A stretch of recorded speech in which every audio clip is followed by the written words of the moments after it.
사무처장님, 예, 오늘 환율 보셨습니까? 얼마인지? 예, 보기 봤습니다. 네, 지금 심각한 상황입니다.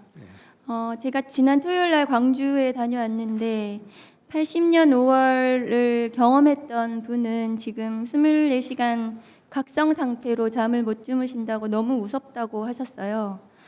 그런데 저희가 지난주에 조국 혁신당에서 기자회견을 하러 헌법재판소 앞에 갔는데 점심시간쯤 되어서 20분 동안 갇혀 있었거든요. 통제가 되어서. 알고 봤더니 재판관님들이 점심 먹으러 경호대동하고 이렇게 가셨다고 하더라고요. 재판관님들은 일상을 잘 살아가시는 것 같습니다. 윤석열 내란숙의 피청구인이 탄핵소추되었습니다. 내란을 저질러서. 당시에 헌법재판관들이 없어서 임명이 필요한데 헌법재판소의 재판관들의 성원이 되지 않아서 사실상 탄핵소추는 되었는데 국가가 멈춰 버렸습니다.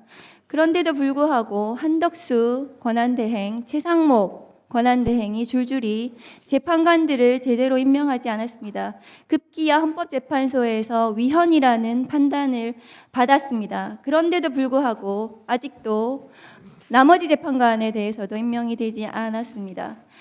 위헌적인 행위를 이 대행들이 계속해서 하고 있습니다. 국가는 헌법이 무너진 상태입니다. 4년 전에 윤석열 검찰총장 징계위원회도 마찬가지였습니다. 징계위원들에 대한 흔들기가 극도로 심했기 때문에 징계위원회가 제대로 소집되지 않았습니다. 일부 징계위원은 너무 많은 협박을 받아서 징계위원을 사퇴하기도 했고 연락이 두절되기도 했고 학교에 제대로 나가지도 못했습니다. 그래서 징계위원회는 제대로 만들어지지도 못했습니다. 그런데 윤석열 검찰총장은 징계위원회 하루 전에 1억씩, 2억씩 검사들에게 현금을 살포했습니다.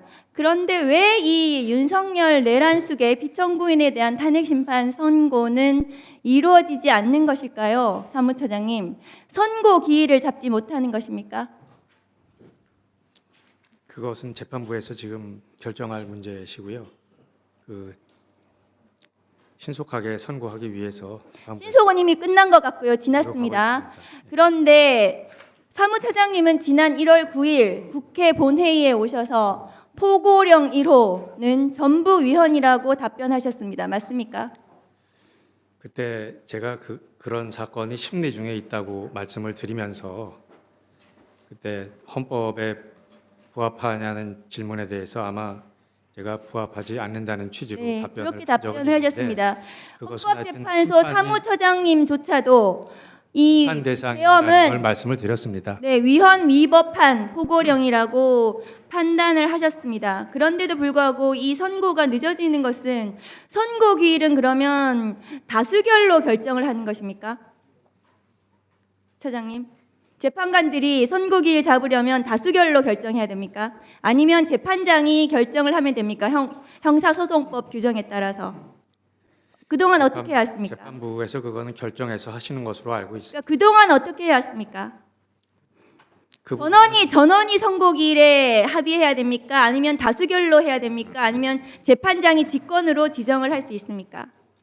그 부분에 대해서 어떤 정해진 원칙을 제가 말씀드리기는 어렵고요. 그동안 어떻게 해왔냐는 것을 묻습니다. 재판부에서 결정을 해서 선고기일을 지정을 해서 선고한 그러니까 걸로 재판부에서 어떻게 결정을 했냐고요. 선고기일을. 구체적인 과정은 제가 알고 있지 못합니다. 전혀 모르십니까? 예. 그러면 사례에 따라 다르다고 말씀드려도 됩니까? 확인해도 됩니까? 그것도 제가 관여하지 않았기 때문에 알 수가 없습니다. 그럼 사무처장님은 국회에 나와서 국민들에게 답변을 할 의무가 있어요. 동사무소에서 행정사무를 하는 구급 공무원도 국민들에게 왜 이 행정사무가 어떻게 되는지 문자라도 발송합니다. 헌법재판소의 이 공보 기능이 심각하다고 저는 생각을 합니다. 그리고 특정 재판관이 선고기일을 늦추고 의도적으로 계속 미루고 있으면서 국민의힘과 윤석열 측과 내통하고 있다는 정황이 확인이 되는데요. 사무처장님 알고 계십니까? 그건 전혀 사실무근으로 알고 있습니다. 사실무근이라고요? 사실이면 어떻게 하시겠습니까? 저는 사실무근이라고 알고 있습니다.